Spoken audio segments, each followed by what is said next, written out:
I'm with the gang, I'm with the mob. What was you thinking? Remember them days and that was hard and been thinking. Hey. Hey y'all, what's up? It's Rashad again. Thank y'all for all the love that I've been getting on the past videos that I've uploaded.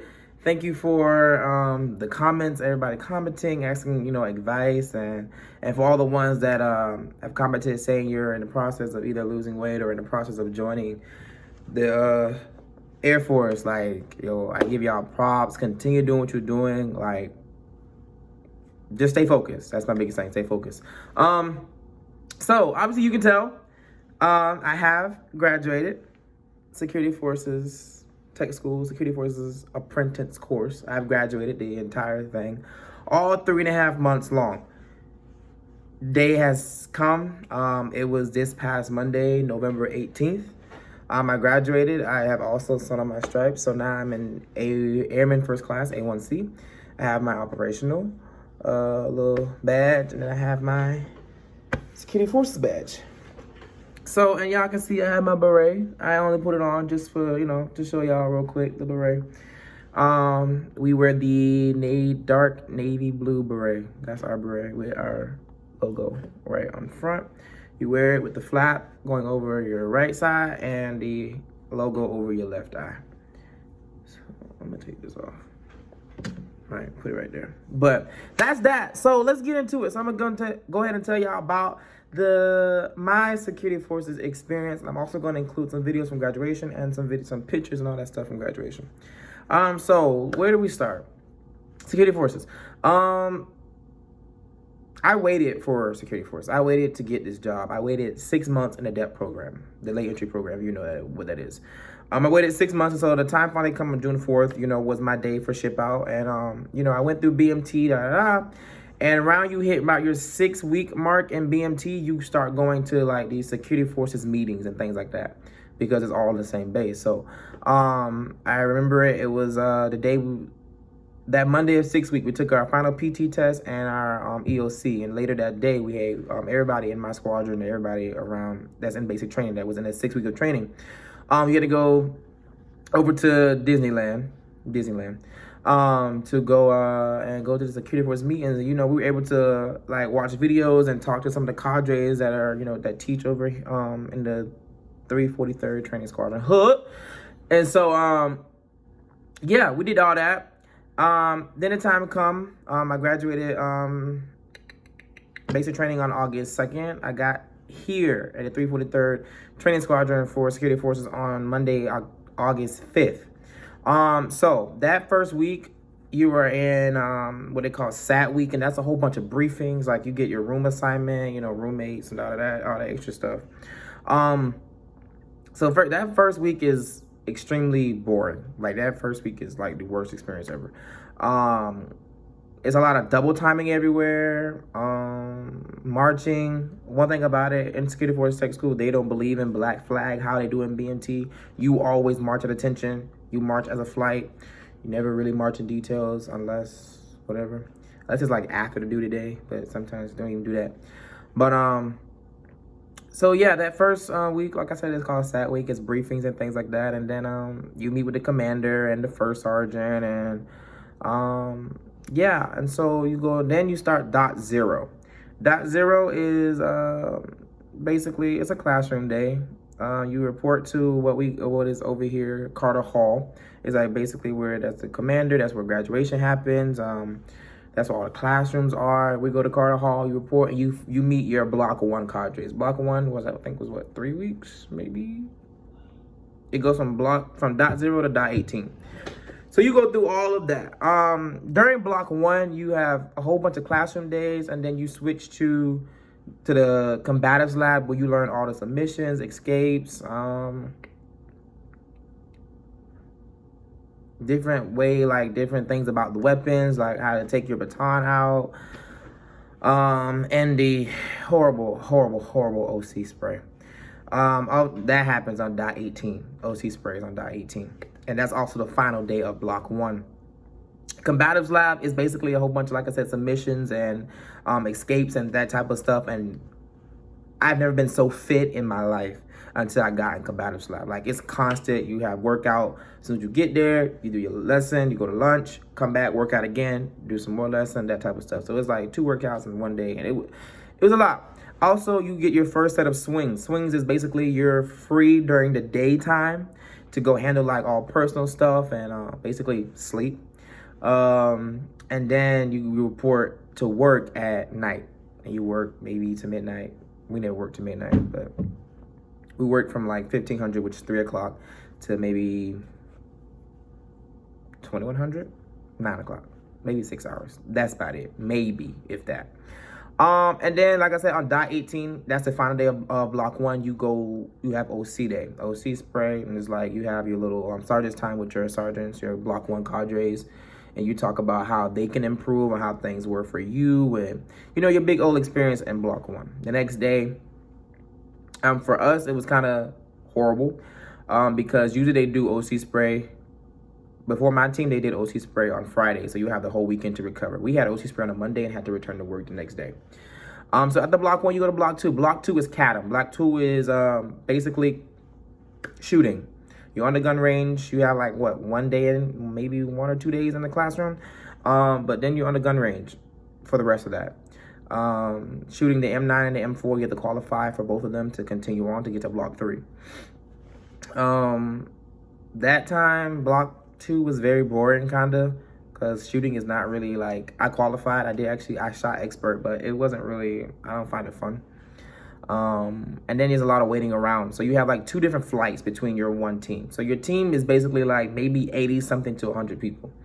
And so you have the Alpha flight is like split in half. So you have Alpha flight and Bravo flight. So while Bravo Alpha flight is shooting or whatever, Bravo flight, we're basically just on the bleachers, chilling, talking, not doing anything. And it is boring. It's very boring. And you just swap off. And then the ending of block 2, that last day of block 2, is night shooting. So you're on a swing shift again. So you have a day off, but then you report at night to go shoot. We had to qualify that night to shoot in the dark. But for us, it was kind of difficult because it was very windy for us. And so our targets were flying off and everything.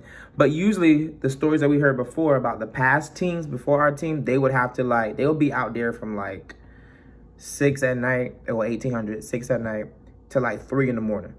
But for us, it was from 1800 to 11. We finished so quick. Our team, we were in and out. We set up, cleaned everything. We were gone. And we got back here 11:30. Then the next day after that, you're in block 3. Block 3 was basically law enforcement. You learn everything about law enforcement. You learn about working on the flight line. You learn working at the WSA, the weapons storage area, all that extra stuff. You learn all that stuff. You arm up. At the armory, you have your gear on. Yeah, basically a lot of that. And it was a lot of classroom time in block 3. Also, block 3, you have your big test, your final block, your final written test. You have that in block 3 as well. You go on swing shifts again in block 3. You have I think maybe it was 4 or 5 days of swing shifts, but it wasn't really nothing too bad. We would report at 1500 and be done at 2000, 8 o'clock, maybe 21. It depends. But for that, it was very easy for us. It was we finished. My team, we were always on our game about that stuff. We were never one of those teams that were there forever. Basically that sums up block 3. Okay, the big one, block 4, Camp Bullis. Camp Bullis was hell, basically. I hated it. It was very annoying. You got to Camp Bullis, you have no service on your phone. We literally would get off of work and we all go sit in a yard with our phones to the air like this or whatever, trying to get service. It was crazy. Camp Bullis, you basically are in a deployed location, in a deployed environment. And so your first week of Camp Bullis is your baby team. So, you work CQ and that type of stuff. Also, while your whole time there for breakfast, your time schedules changes as you go up from baby team, junior team to senior team. Your time to eat breakfast changes. You have 30 minutes for your entire team to eat. That includes the child running everybody. The entire team got to eat within 30 minutes. You load up on LMTVs. We rode in Humvees. I was able to drive the Humvee it's fun, but then it's not fun. You learn everything about different explosives, like how to clear houses and what's the name of it? I can't think of that name right now. But how to mount and dismount out of Humvees and things like that. Like, it's crazy. Like, it's a lot of fun. You learn a lot of different things. You go down IED lane, the explosive lanes and things like that. You work as a fire team, as a squad, and then your fire teams are within the squad. So that was fun. Weekends, we spent a lot of money on the weekends to get off that base, because you had to take a taxi to get off the base, because Uber's not allowed to come on the base. So you had to take a taxi to get off the base. It was just too much. It's 3 people to 1 room over there. Usually over here it was 2. Over here in Lackland is 2, but over there it's 3 people to 1 room. 6 people to 1 bathroom. That was enough. That was too much. And then what made it even worse was, hold on, somebody's knocking at my door. Sean Mason. I'm back. A1C Mason. A1C Mason. What's up? Let me guys tell you about something about A1C Mason. A1C Mason. He kept me in this. He really did. Pastor Mason. He made me feel connected with God. And so for that, going through OC Day, I remember I struggled with young Cameron Mason. Camp Bullis, shooting, all the journeys. We have ventured through it together. And as A1C Mason knows, this is the llama. Special llama that I had during Camp Bullis. And now I'm giving it to him as a parting gift. Let me see, Rashad. I love you, bro. That's my boy right there. That's McKinley. That is A1C McKinley. Oh. All right, so like I was saying, back to that. I forgot what part I left off on. But anyways, Camp Bullis. So, yeah. So with that, like, our team, we were always on our game. So we always we started, you start early and you finish early. But we always finish extra early. So we had a lot of sergeant's time because we couldn't return back to the deck until a certain time. But one thing we did, we hated. There was one point in time where there was no hot water. And also, it got extremely cold here in Texas. And for us being on Camp Bullis, literally in the woods, it's colder. And so there was, a time where it went down to the 20s. And because it was in the 20s and the wind, it felt like it was in the teens. Yeah, we suffered bad. Our team was the only team that was out in the field every single day. No matter it was icy, no matter how cold it was, no matter if it was raining, we were still out there. Out there in the woods, in the mud, in the dirt, doing what we got to do. When they literally say badge and beret, earn it every day, we earned it every single day. Team 43, we earned it every single day. And like, I'm very proud of that. I'm very proud of our team. Like, though we had our ups and downs as a team, but we all made it through. We made it through. We did it together. That's one thing. And so you come back, you end up leaving Camp Bullis after 3 weeks. You come back and you have the weekend, and then boom, that Monday is graduation day. Graduation day was a very long day. We had to be up early. We had to eat as a team. We had to go return all of our gear. We had to go to Carter Hall to rehearse the graduation and things like that. And then you had to go to the museum, which was cool because I'd never been. You had to go to the museum, you had to go eat lunch, and then go change into your full service dress blues and go back to Carter Hall and wait, rehearse it again, and then boom, your ceremony happens. And I can tell you right now that one of the greatest feelings was walking across that stage, shaking our commander's hand and him pinning that badge on. That was the greatest feeling.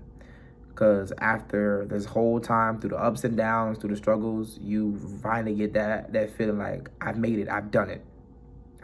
Like, nothing else can stop me now. So basically that's it. All of our team, we had a few Garden Reserves that have left already. And now we're all starting to depart. Some are leaving tomorrow. Some are leaving tonight.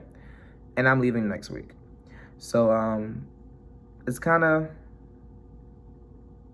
bittersweet because I got a bond with a lot of these people. Some of them, not so much.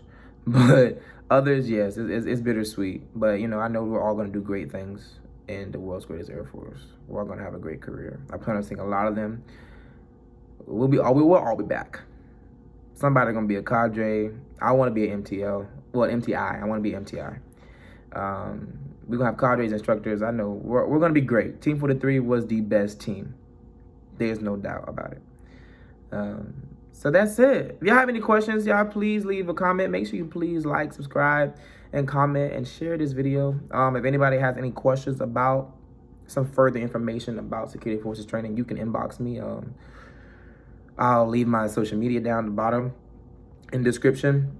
You can also message me on here if you would like to. But yeah, that's about it. It's over 3 long months and it's finished. Y'all be good. As long as y'all agree to take my pictures, I got y'all. Bet. A defender.